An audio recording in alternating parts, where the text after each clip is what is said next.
সবাইকে শুভেচ্ছা। আমরা এরকম একটা থিম বানিয়েছিলাম bootstrap two WP.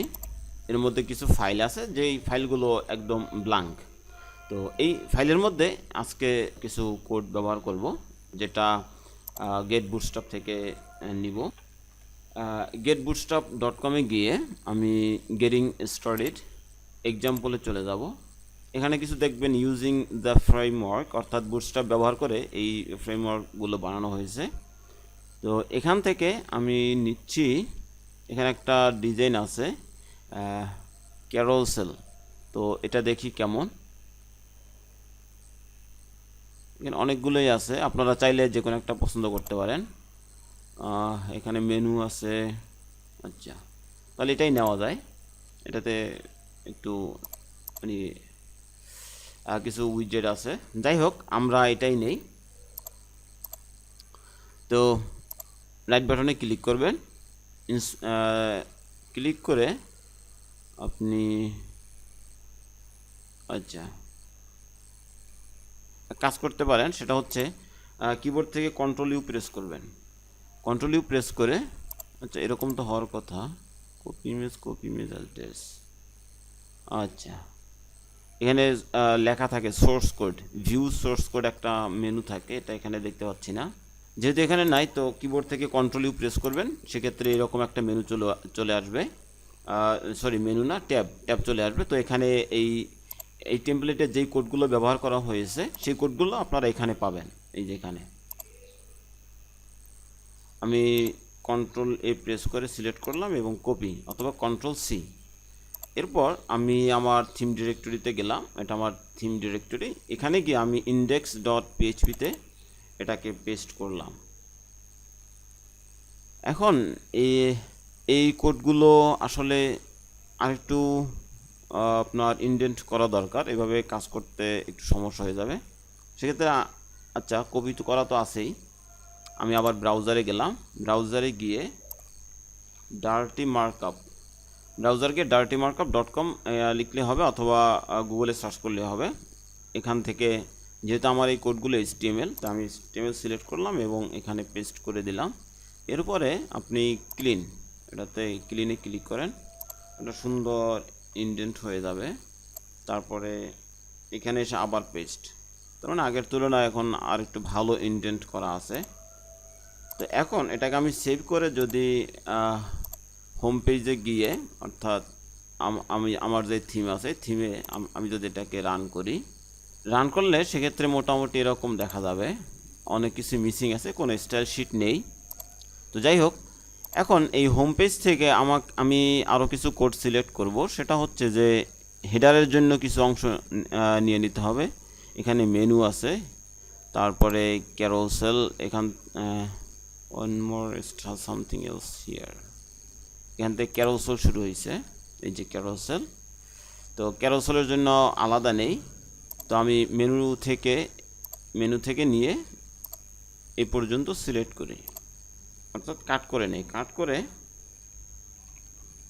Gate header, এই আমি হেডের অংশটা আমি কাট করে নিয়েছি এবং এই হেডার অংশটুকুকে আমি দিব এখানে header.php নামে একটা ফাইল আছে, এখানে আমি পেস্ট করলাম।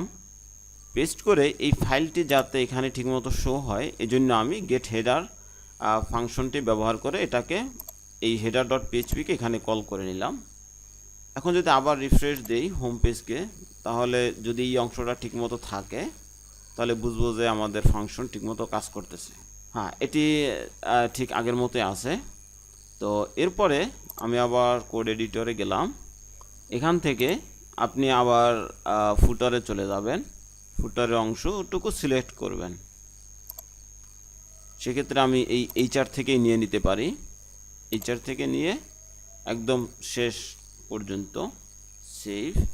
এরপরে এটার জন্য গেট ফুটার ফাংশন দিয়ে ফুটারটিকে কল করব। এরপরে এখানে footer.php নামে আরেকটা ফাইল আছে, এটিকে রান করে আমি এখানে পেস্ট করে দিলাম। এরপরে ব্রাউজারে আরেকবার রিফ্রেশ করে দেখি, আমাদের ফুটারও ঠিক আছে। এখন আমাদের এই হেডারে কিছু ফাইল পাথ, যেমন এখানে ডট দেওয়া আছে, favicon.ico ফেভিকন দরকার, তারপরে এই যে ফাইলের পাথগুলো ঠিক করে দেওয়া দরকার। তো এই ফাইলগুলো আগে আমরা নিয়ে নেই। যেমন এখানে ডিস্ট সিএসএস বুটস্ট্র্যাপ মিন সিএসএস এই ফাইলটা আছে। তো প্রথমে এই ফাইলটা আমরা নিয়ে নেই। তো এর জন্য আবার বুটস্ট্র্যাপে যাই, ভিউ সোর্সে, এখান থেকে bootstrap dot min dot CSS আমি যদি এটাতে ক্লিক করি সেক্ষেত্রে এরকম ফাইল আমি পাচ্ছি। আমি এটাকে সেভ অ্যাজ দিলাম। এরপর আমার ডেস্কটপে একটা ফাইল চলে আসছে। এই ফাইলটি আমি এখানে আরেকটা ফোল্ডার করব সিএসএস নামে, এর মধ্যে আমি এটা পেস্ট করলাম। তো আমার থিম ডিরেক্টরি, এরপরে আরেকটা ফাইল করলাম সিএসএস, অর্থাৎ এখানে শুধুমাত্র থিমের স্টাইল শিটগুলো এখানে থাকবে। এরপরে এটা কেটে দেই। তারপরে আরেকটা ফাইল আছে ভিউপোর্ট বাগ ওয়ার্করাউন্ড ডট সিএসএস, এটাও আমি নিতে পারি। সেভ অ্যাজ, এটাকে আমি ড্র্যাগ করে এখানে রেখে দিলাম। তারপর আরেকটা ফাইল আছে এখানে জেএস নামে, আমি এই ফাইলটাও নিয়ে নেই। যেহেতু ডট জেএস মানে হচ্ছে জাভাস্ক্রিপ্ট ফাইল, আমি সিএসএস ডিরেক্টরিতে নিব না, এটার জন্য আরেকটা ডিরেক্টরি করব জেএস নামে, এবং এখানে ড্র্যাগ অ্যান্ড ড্রপ করলাম। এরপর আমরা মোটামুটি জেএস ফাইল নিলাম। এখানে আরেকটা আছে ক্যারোসেল ডট সিএসএস, এই ফাইলটাও নিয়ে নেই। সেভ অ্যাজ, তারপরে ওটা যেহেতু সিএসএস তাই এটাই সিএসএস ডিরেক্টরিতে রেখে দিলাম। ওকে, তারপরে এখানে একটা ফেভিকন আছে। এখানে আমার যেই থিমের যে ফেভিকন বলতে আমার লোকাল সার্ভার ফেভিকন দেখা যাচ্ছে। এখানে আপনারা দেখতে পাচ্ছেন আমার লোকাল সার্ভার ফেভিকন। তো এটা বাই ডিফল্ট লোকাল সার্ভারটা শো করে। তো এখানে যাতে আমার থিমের ফেভিকনটা শো করে, যেমন এখানে বুটস্ট্র্যাপের ফেভিকন দেওয়া আছে, তো এই জন্য আমি বুটস্ট্র্যাপের ফেভিকনটাই নিয়ে নেই।